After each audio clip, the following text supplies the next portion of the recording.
taala wabarakatuh. Waalaikumsalam. Alhamdulillah, alhamdulillahirabbil alamin. Marilah kita panjatkan bersyukur hadirat Allah Subhanahu wa taala yang telah memberikan rahmat, hidayah serta barokah. Selawat serta salam semoga tercurahkan kepada Nabi besar baginda Nabi Muhammad sallallahu alaihi wasallam. Amin. Amin. Kali ini para saudara, kita diberikan hari-hari yang sangat luar biasa, diberikan umur panjang, kesehatan yang sangat sehat, dan diberikan rezeki yang sangat lancar, bahkan umur yang sangat panjang dan barokah. Itu wajib kita syukuri. Nah, saat kita meminta sesuatu kepada Allah Subhanahu wa taala, kita meminta sesuatu kepada Allah Subhanahu wa taala, maka yang awal kita meminta itu adalah mengucapkan bismillah. Di saat kita sesudah berdoa, kita ucapkan alhamdulillah. Mau dijabah, mau dikabulkan ataupun tidak oleh Allah Subhanahu wa taala, setelah berdoa kita wajib berdoa. Karena apa? Banyak manusia lalai mengucapkan bismillah, alhamdulillah, dan berterima kasih kepada siapapun. Nah, bismillah dan alhamdulillah itu bukan digunakan di saat kita mendapatkan sesuatu, tetapi di saat kita meminta sesuatu, ingin menolong sesuatu, bahkan dan meminta sesuatu, itu wajib kita gunakan bismillah dan alhamdulillah. Nah, banyak orang menggunakan bismillah di saat perlu, banyak orang menggunakan alhamdulillah setelah mendapatkan. Nah, di saat itulah kita saat meminta kepada Allah Subhanahu wa taala, mau dijabah ataupun tidak, kita wajib mengucapkan alhamdulillah. Bagaimana kita tetap bisa meminta kepada Allah, bagaimana kita tetap meminta kepada Allah Subhanahu wa taala. Nah, di saat kita meminta kepada Allah Subhanahu wa taala, wajib kita dengan tutur kata yang baik, dengan hati ikhlas, dengan kemauan pasti dan yakin bahwa doa kita itu dijabah. Banyak orang hanya berdoa panjang lebar meminta doa kepada Allah Subhanahu wa taala, tetapi 1000 yang kita minta dijabahkan oleh Allah Subhanahu wa taala. Tetapi manusia belum tentu apa yang diminta oleh Allah Subhanahu wa taala, satu permintaan saja belum tentu manusia bisa melakukan.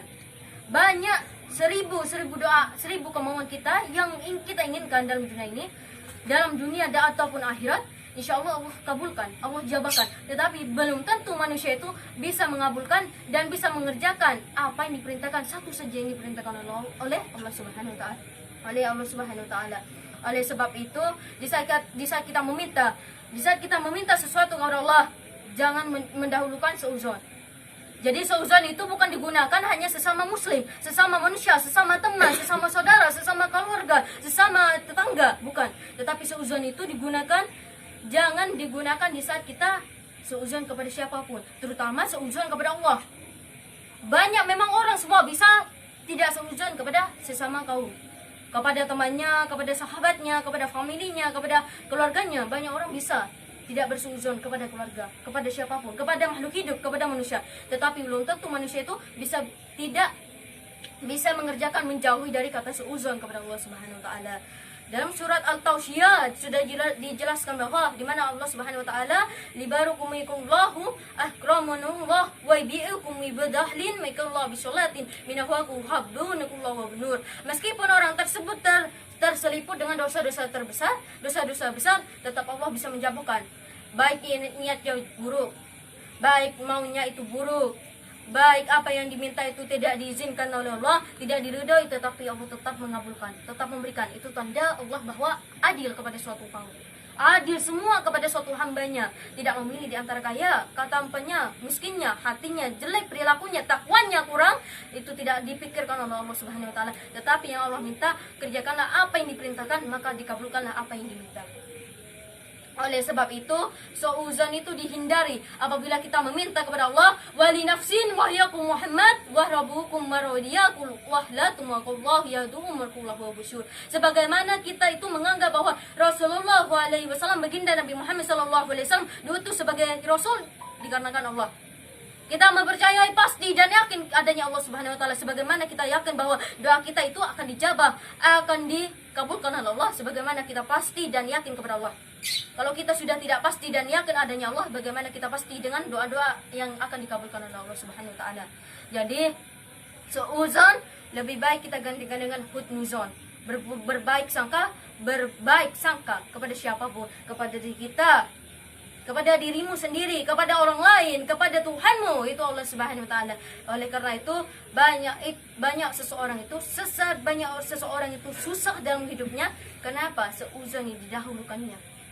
Jadi di saat kita meminta, ya Allah, disebut semua apa yang kita minta. Ya Allah, kabulkanlah doa-doa apa yang hamba inginkan, disebut semua. Sehingga kita lupa bahwa Allah Subhanahu wa taala hanya meminta satu kewajibanmu. Tapi kita yang tidak bisa mengerjakannya. Satu kewajiban Allah belum tentu 1000 umat bisa melakukan. Tetapi 1000 umat berdoa kepada Allah, insya Allah Allah kabulkan. Jadi jangan ragukan dengan permintaan dan pengabulan kehendak dari Allah Subhanahu wa taala. Oleh sebab itu, marilah kita para saudara mengingat kata para rasul, baginda Nabi Muhammad SAW, sebagaimana Rasulullah SAW bersabda, "Linafsai minal mutakin yakullahu wa bu'um yakullu muslimin." Tidak ada yang tidak diragukan oleh Allah Subhanahu wa taala. Tidak perlu kau ragukan dari kehendak Allah, dari kehebatan Allah, dari kemuliaan Allah. Yang apa yang kita inginkan pasti bisa dijabahkan. Oleh karena itu, keyakinan, pasti yakin itu perlu kita lakukan dalam kehidupan sehari-hari. Baik, bukan hanya diucapkan, tetapi kita terapkan, lakukan, dan lakukan dalam kehidupan. Oleh sebab itu, marilah kita para saudara, hindarilah seuzon. Jangan egois meminta. Di saat kita meminta kepada Allah, jangan egois. Banyak orang meminta karena egois, banyak orang meminta karena kemauan. Oleh sebab itu, marilah para saudara bersatu bahwa di mana kita seuzon itu harus kita hindarkan, harus kita buang. Wasyurotin inakullahu yaqbum minakullahu wa manahwatu muslimin inakullahu wa munur. Bahwa di mana Allah Subhanahu wa taala bukan tidak menjabahkan doanya. Bukan berarti Allah Subhanahu wa taala tidak bisa menjabahkan doa suatu kaum, tetapi kaumnya sendiri yang berdoa salah di hadapan Allah. Banyak orang meminta, ya Allah, jodohkanlah hamba dengan orang tersebut. Bahkan orang tersebut berbuat maksiat kepada diri kita. Ya Allah, kabulkanlah doa-doa apa yang hamba lakukan saat ini. Padahal yang dilakukan adalah berbuat zina, mematikan orang lain, sampai teluh yang dilakukan. Apakah itu pantas kita meminta kepada Allah? Pantas kita minta izin kepada Allah? Pantas kita minta ridho kepada Allah Subhanahu wa taala? Jadi di saat kita meminta, bukan dalam keburukan. Kalau dalam kebaikan, insya Allah Allah kabulkan. Tetapi kalau di dalam keburukan, mungkin inahwani fautin minakullah wa funura. Bukan Allah yang mengizinkan mereka melakukannya, tetapi mereka lah yang memaksakan kehendaknya.